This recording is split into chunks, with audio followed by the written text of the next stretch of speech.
J'aimerais vous parler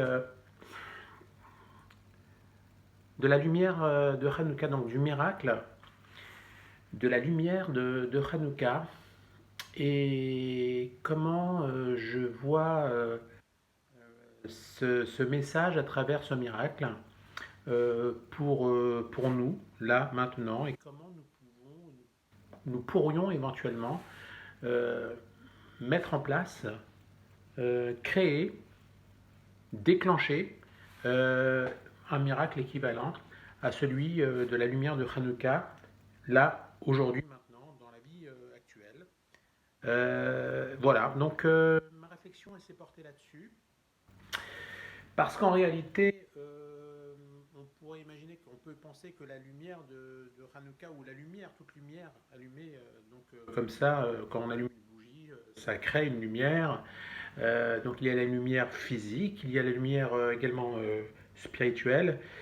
Euh, on peut définir la lumière de différentes manières. J'aurais envie de définir la lumière d'une bougie ou la lumière d'une manière générale comme étant étroitement liée à la symbolique de ce qui pourrait déterminer notre propre spiritualité. Et, euh, et voilà, donc en fait, la question qu'on pourrait se poser par rapport à Hanouka, c'est est-ce que nous aurions fêté cette fête si dans cette période-là tout était vraiment génial, super, sans aucune difficulté, sans aucun problème, ni quoi que ce soit? Personnellement, j'en doute, parce qu'il a fallu en fait passer par une, une épreuve très très importante au niveau collectif pour faire jaillir justement ce miracle qui a été déclenché par justement un phénomène, on va dire, très particulier, c'est par Hachem, par Akadosh Baruch Hu. En réalité, est-ce que c'est uniquement le bon Dieu qui a créé ce miracle, ou est-ce que c'est la prière que les hommes désespérés ont envoyée à Dieu qui a déclenché cette lumière? Alors, c'est un sujet à débat. On peut imaginer que la lumière a été déclenchée tout simplement par Dieu, tout simplement. Mais là, on pourrait se poser la question, mais est-ce que euh, l'homme a été ou est resté passif? Est-ce que l'on peut attirer quelque chose de spécial en restant passif? Personnellement, je ne crois pas, mais bon, chacun a son propre point de vue, et chaque point de vue est complètement respectable, bien sûr. Donc voilà, et en fait, j'imagine, on peut imaginer que l'homme sur Terre, il a un rôle, normalement, il a la possibilité, le choix entre soit être passif, donc laisser les événements venir à lui, les subir, et puis, euh, et puis être dans une situation de victime par rapport aux événements d'une manière générale, soit il choisit de prendre le taureau par les cornes et il décide d'être dans l'action, et par cette action déclencher justement quelque chose de très particulier, ouvrir des portes. Alors ouvrir des portes, c'est tout à fait possible lorsqu'on sait appuyer sur le bon bouton, euh, donc mettre la clé dans la bonne serrure. Mais pour ça, il faut une certaine action de la part de la personne concernée qui a besoin justement d'ouvrir cette porte ou d'éclairer son passage. Autre chose concernant la lumière de Hanouka, donc le miracle de cette lumière qui a duré 8 jours, c'est justement la capacité de l'homme à avoir déclenché cette lumière. Euh, comment Comment est-ce qu'on peut expliquer ça?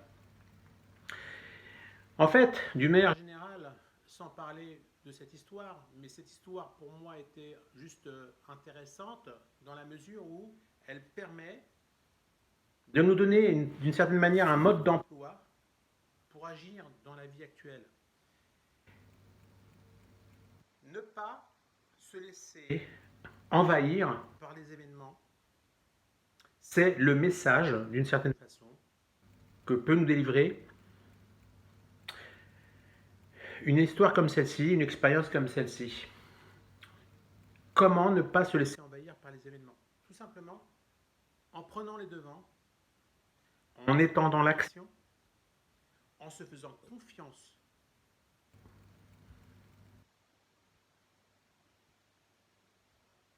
Et contrairement à ce qu'on pourrait croire, c'est pas toujours évident de se faire confiance. Parce que les événements de la vie, d'une manière générale, nous poussent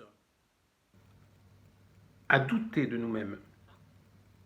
Et il n'y a rien de pire pour un être humain que de douter de lui-même. Et c'est le doute qui bloque la machine, qui fait qu'on devient passif, qu'on se laisse aller, qu'on devient pensif, qu'on est dans un système où seule l'illusion prime, parce qu'on se renferme dans notre propre bulle, etc., etc.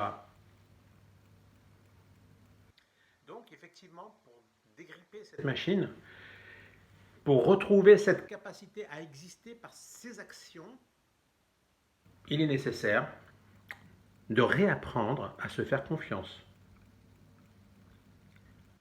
Ça peut passer par tout simplement reconstruire sa propre identité, retrouver sa véritable nature,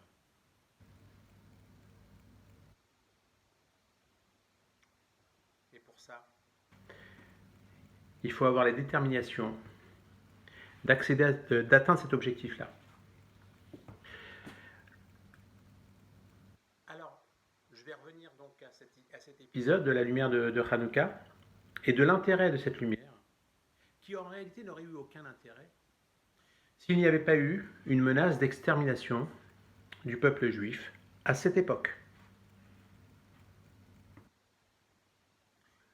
D'une manière plus générale, au niveau de l'individu, quel que soit l'individu,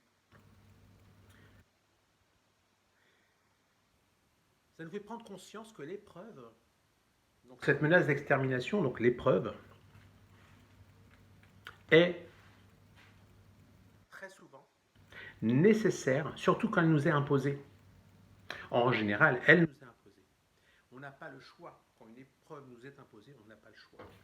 Ou bien on sombre encore plus profondément dans l'obscurité, ou alors on dévoile et on révèle ce qui était enfui à l'intérieur de nous, en décidant de prendre le taureau par les cornes, en décidant de marcher à contre-courant, d'aller à contre-courant, justement, pour, au moment où on pourrait avoir tous les doutes du monde, faire exactement tout ce qu'il faut pour retrouver cette confiance et se dire que si cette épreuve nous a été imposée, alors c'est parce que nous avons la capacité de pouvoir créer, déclencher ce miracle intérieur, cette lumière spirituelle qui va nous permettre et qui nous permet de nous transformer, de transcender tout ce qui était enfermé et d'atteindre ce niveau du chiffre 8, justement. C'est pour ça que la lumière, elle a duré 8 jours. En tous les cas, ce n'est pas forcément pour ça, mais c'est un parallèle que je fais entre les 8 jours que la lumière a éclairé et la lumière. Donc en fait, accéder au niveau du chiffre 8, à travers cette prise de conscience qu'on doit se faire confiance et qu'on ne peut, que le salut vient par la confiance que l'on peut avoir en soi. Et surtout, c'est dans les moments difficiles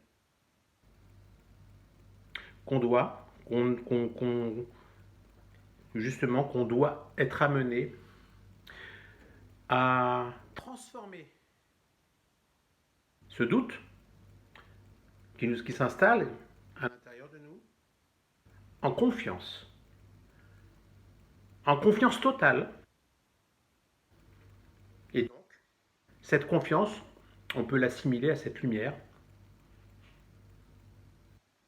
et ce doute qui s'efface en face de cette confiance, comme l'obscurité qui s'efface face à la lumière. Mais l'épreuve mais quelle que soit l'épreuve, même si l'épreuve est très difficile, c'est parce que l'épreuve est là, justement, que la lumière est encore plus forte, encore plus sublime. Parce qu'on a la capacité d'aller chercher à l'intérieur de nous-mêmes cette part d'éternité qu'il y a en chacun de nous, pour dévoiler tout notre potentiel et transformer ainsi cette épreuve qui avait en apparence tout ce qu'il y avait de plus négatif en formidable enseignement et message que la vie nous apporte. Je vous souhaite une très belle journée.